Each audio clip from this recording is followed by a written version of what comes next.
going to recognize our good. And what I'm talking about here is those times when we pray, we want some change in our life. We approach the change from a spiritual perspective. We put into practice some of the principles that we have learned, and we maybe engage in the use of affirmations, denials, and we try to effect changes in our lives that reflect the desire that we have, the answer that we seek. And what I would like to point out today is that the answers that come don't always initially look like the answer we're looking for. And I was reminded of this again this year when Beth put in her garden, put in a couple of rows of corn, and there was a period, the corn is up now, but there was a period where there was grass growing and there was corn growing, and it was very hard to tell the difference. So when you plant a kernel of corn, you don't get an ear of corn coming out of the ground. You get something that looks nothing at all like the corn that you are looking for, the thing that you put on the table, the thing that comes out of the can, or the thing you buy at the produce counter. And I think that is also what happens in our prayer life, that we ask for things. You know, Jesus said, whatsoever you ask for in prayer, believe that you have received it and you'll have it. He didn't say necessarily how that comes about, except he did say it in the verse I want to share with you today. He says, the kingdom of God is as if a man should scatter seed upon the ground and should sleep and rise night and day. And the seed should sprout and grow, he knows not how. The earth produces of itself, first the blade, then the ear, then the full grain in the ear. So he's saying basically that prayer works the same way. There's a process. There's an orderly process through which prayer is answered. And sometimes the answer is so small or so insignificant looking that we don't recognize it. It may just be a feeling that everything's okay, that somehow I know everything's working out, and I may not see how that is working out at this moment. I may have preferences on how it ought to work out, and I may be pretty certain about this. And if I don't see a response to that in a way I'm expecting, I may get impatient and kind of add that impatience to the mix of my prayer. And so in a sense, when we become impatient, the principle of whatsoever you ask for in prayer, believe that you've received it, is still in effect. When we're impatient, we're believing that we're receiving nothing. And so we're kind of affirming that. And it's a challenge to not do that, to not get ahead of ourselves, or to think that the way a thing needs to work out is how we see it. But we're dealing with infinite intelligence. If we think of God as life, love, power, and intelligence, there's an all-knowingness that is working through us at all times. You know, how many times have you been walking a certain direction and something pops up in your life to change that direction, and you maybe get upset by that at first, but then you realize that, you know, something greater, something better is unfolding. That's happened many times in my life. I've shared many stories with you about that. What's interesting about it is when you realize it's happened, you forget like 5 minutes later. You forget with the next problem. And it's very easy to do that. It's just something, this whole spiritual thing is something that we need to constantly be mindful of. Don't we get into this whole thing to try to make our lives better? Isn't that what it's about? We try to make our life on this earth meaningful and productive, prosperous, healthy. We want harmony in our experience. We want success. And so we go through our lives and we turn to spiritual principles to help us with this, and that's as it should be. But I always come back to a deeper level of this. When I first got into this, I had an experience that showed me that I am much more than I had thought. That I am a spiritual being. That's not a theory. That is a reality, and I don't know what that means. It is so vast that I am unable to encompass that. And usually when I'm defining my needs and my needs in prayer, I'm not coming from that place. I'm coming from this personality, this human being self that has a need of some kind. And I need God to help me work that out, figure that out. And that's part of our experience. There's no question about it. But it's very important for us to back up sometimes and to recall what we are at a very fundamental level, what we are at the spiritual level.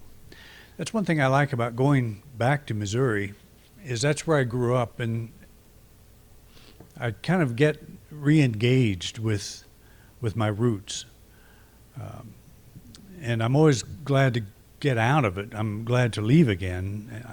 And I don't mean that in a derogatory way. I'm just the creature comforts of no humidity, things like that. Small things, you know.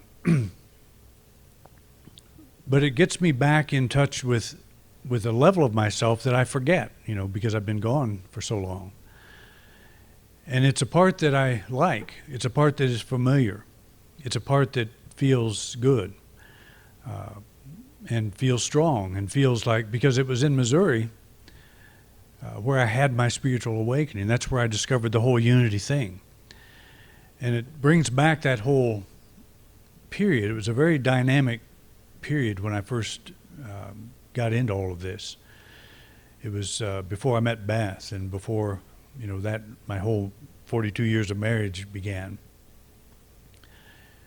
It was a time when I was struggling to be something. I was struggling to be a professional musician, thinking that was the life I was here to pursue.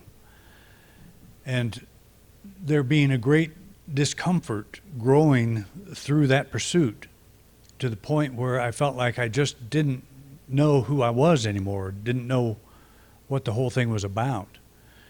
And why was that such a struggle? Why was that so difficult? Why was it something I just couldn't seem to achieve? And so I laid everything down. I set that aside and pursued completely a spiritual answer, a spiritual connection, and had this very profound experience that showed me I'm not a musician. I'm not the person I thought I was. I'm not the person that grew up in Missouri even. I'm something else. I'm something more than that. This is a temporary stage I'm walking across, and I'm performing several roles in this particular time. But getting back to that spiritual root is it's an important part of the prayer process. We all have needs, and they usually are at a fairly surface level. And by surface, I even mean mental, emotional. You know, it can be a psychological level of a need of some kind that we want to get resolved. Maybe we're having an issue with another person. We're trying to resolve some relationship, but it's on the human level, and so we invoke spiritual principles to resolve that. It's important that we drive back to our home, that we reconnect with our spiritual home.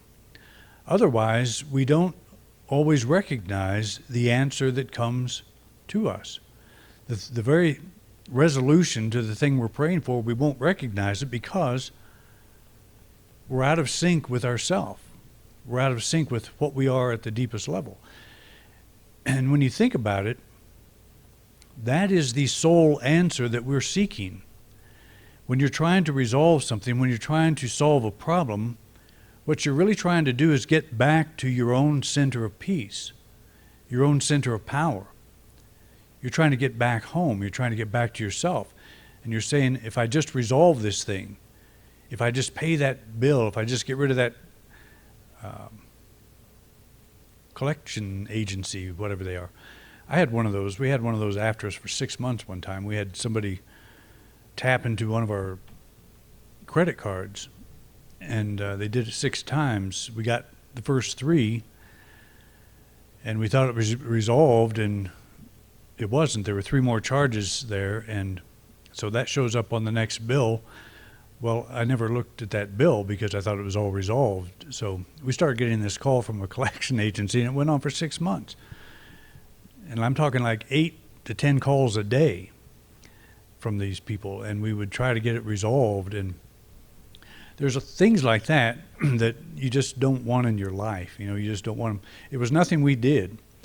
We did all the right stuff, and we kept getting assurances that it was resolved, and then you get 8 more calls the next day.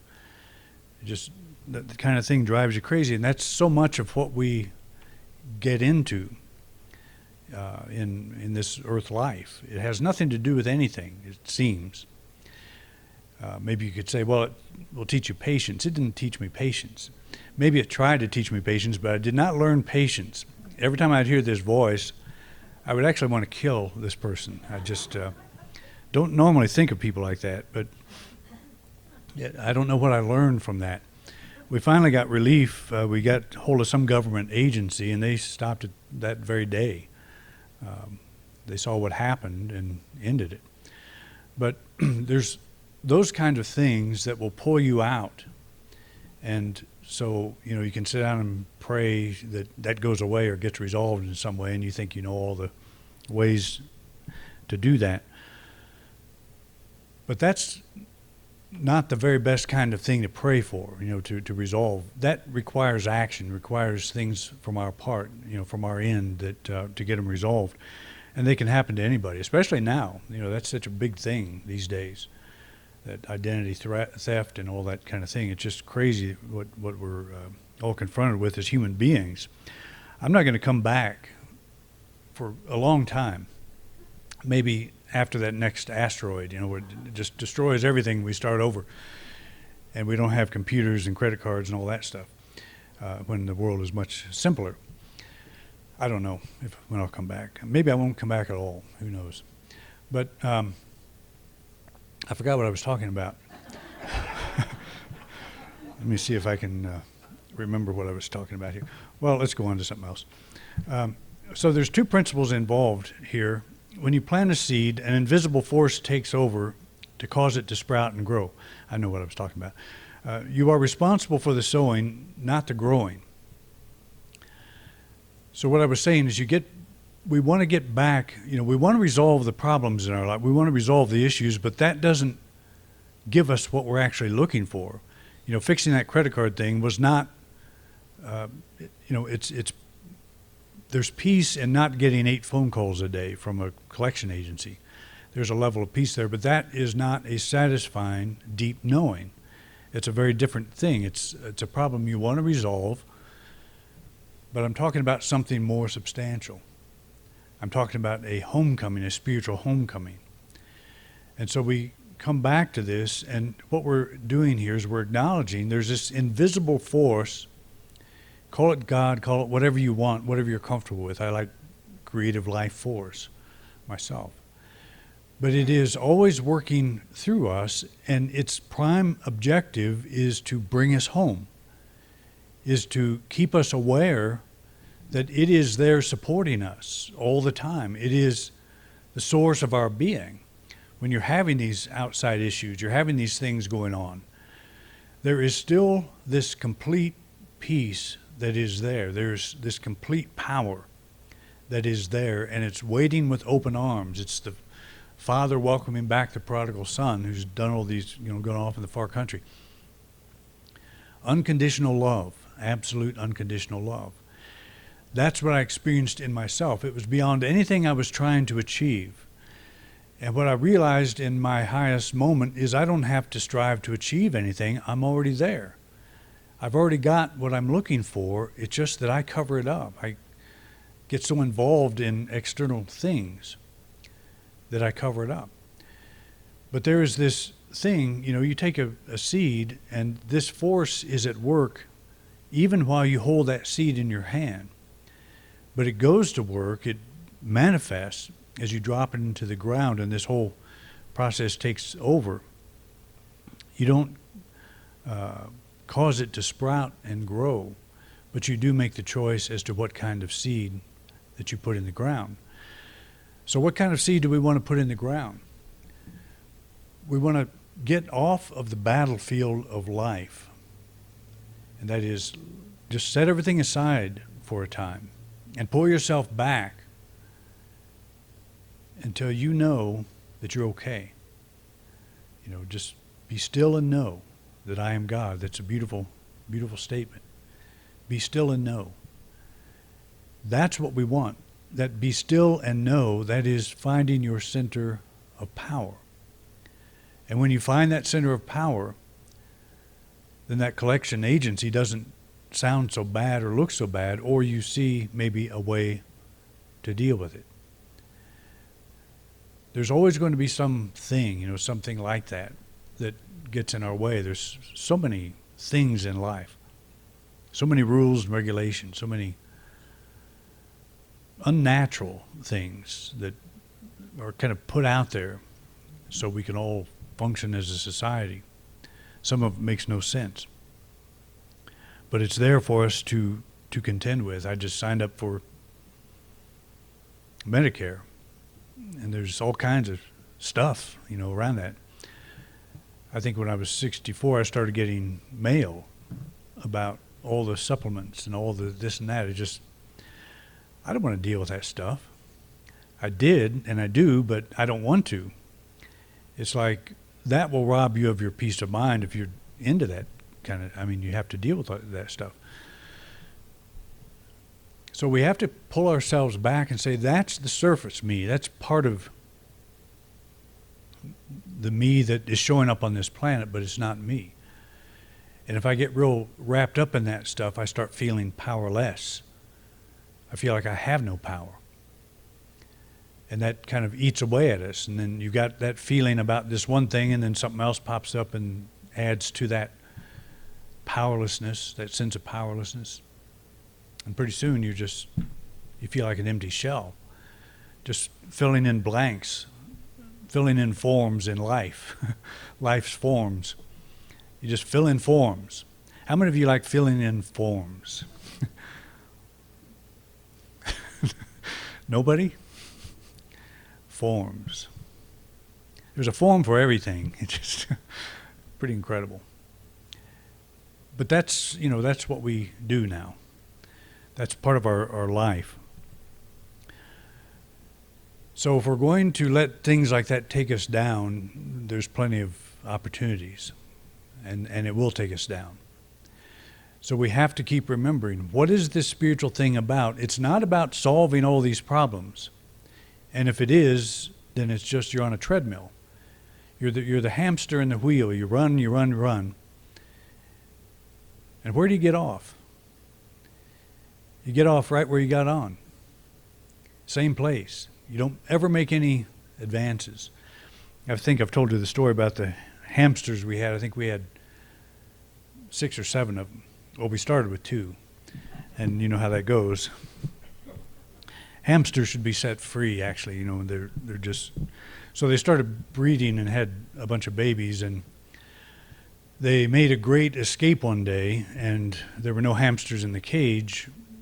They were everywhere in the house, and primarily in the bathroom vanity and under this place that nobody could reach. And when they get out and run free, they're not running on their wheel anymore. They're real cute when they do that. But when you let them out, they turn into these creatures that you don't recognize. They look like gang members or something. They go out and get tattoos, and they do all these things you just don't recognize. As a cute, cuddly little thing, you're afraid to pick it up when they are free. But their true hamster nature is coming out.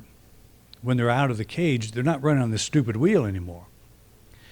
And I'm not saying that's necessarily a good thing. It's a good thing for the hamster because the hamster can be itself. And we put them in cages and they're no longer themselves. They're something we expect, a cute little cuddly creature. But we're that way too. We fill out forms, we stand in lines. We get put on hold. I was talking to my bank the other day and they put me on hold. And I think I memorized the music that I was listening to. And I told them finally, I said, if I hear that song one more time, I'm going to change banks. At least I'll hear another song. But that's the kind of thing we're subject to. That's us running on the wheel. We resolve that thing, we resolve that next thing, and we get off right where we got on. That's not us. So if you're praying or using the spiritual principles that you're learning to resolve those kinds of things, that's not deep enough. That doesn't take you far enough. This is all about coming home, and it's about being home here. It's that feeling of being you here, in this body, filling out forms, doing the things we do on this planet. Can this earth be our home? We don't live on this earth. We live in God. God is omnipresent, everywhere present, equally at the same time. God is our home. And when we are dealing with the surface in life, we have left home. We have made a conscious separation from our source. And that's why it feels so bad. So our spiritual thing has to be more focused on who we are as spiritual beings. We don't ever want to lose that. And when we do lose it, we know it. We feel like we live in a foreign country, in a far place. And we all know what that feels like. So this force is always there, and it's always waiting for us to come home.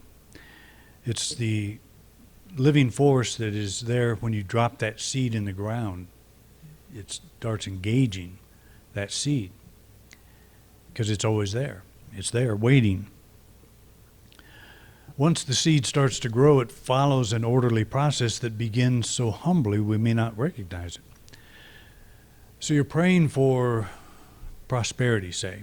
Say you've got a financial need and you are praying for an answer to that. So if you get to a point in yourself where you see that you do not have a financial need, in other words, your soul does not have a financial need, it's your body that has the problem.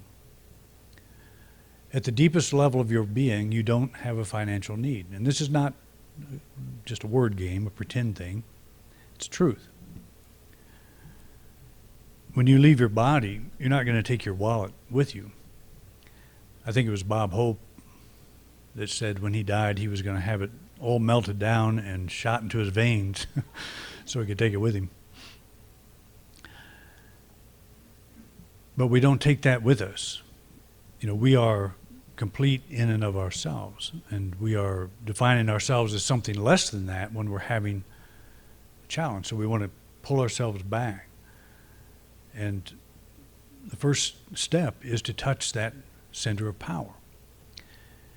And I've said that your prayer is answered when you feel that sense of peace, when you feel centered in your power. There may be no change on the outside at this point. But the moment you touch that center of strength, that center of power, that's the beginning.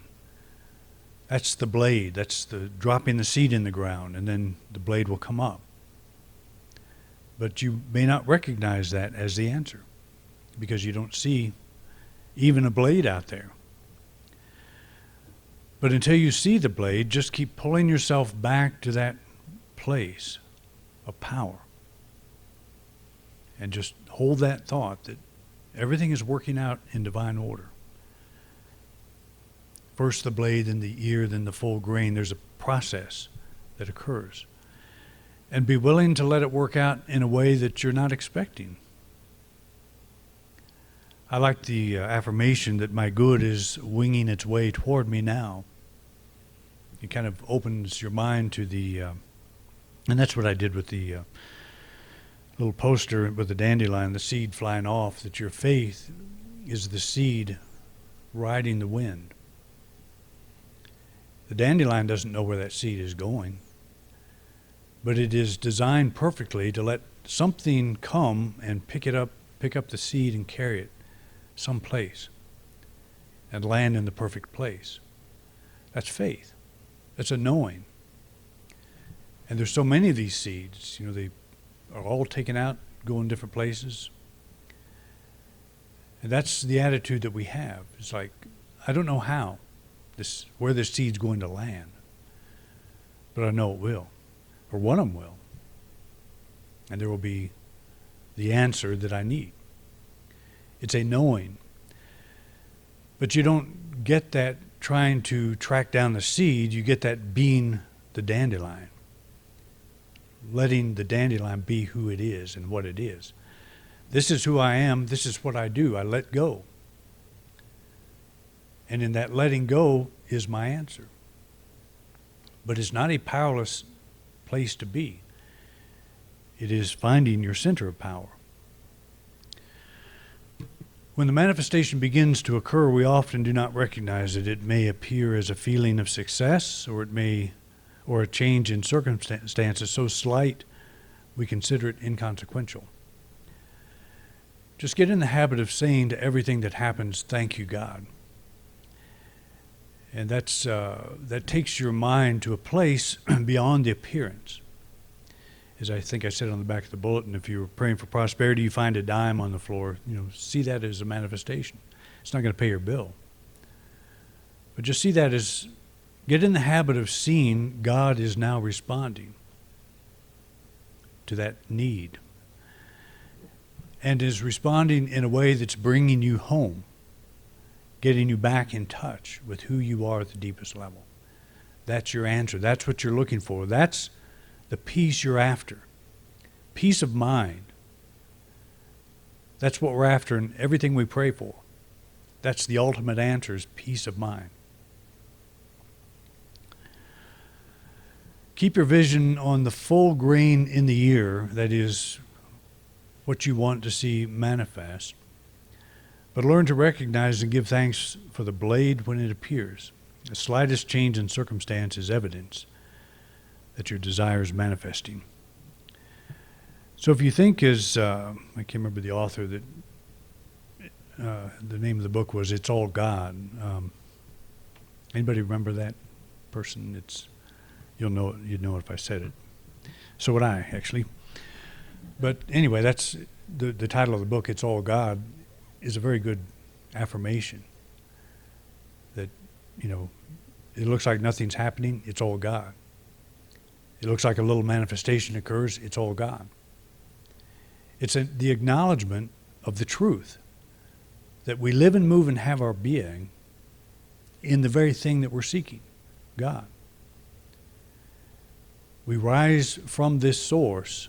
This is our home, and we want to get back home. That's what it's all about. So that's what it is to recognize your good. Start with you. Start with finding your center of power, no matter what the problem. And you'll see it work out in a perfect way. All right? Good to be home. Good to see you all. Hope to see you next week. Thanks for coming out. You've been watching a talk presented at the Unity Church of Grand Junction by Reverend Doug Wator. We would like to thank everyone who joined us here today in beautiful Grand Junction, Colorado, as well as those of you who are joining us online. Thank you so much for watching. If you like this video, please like and subscribe to our channel. Also, please feel free to share this video with anyone you think might be interested or benefit from this message. If this video brought value to your life, please consider making a donation by clicking the link below to our PayPal donation account. Thanks again so much for watching.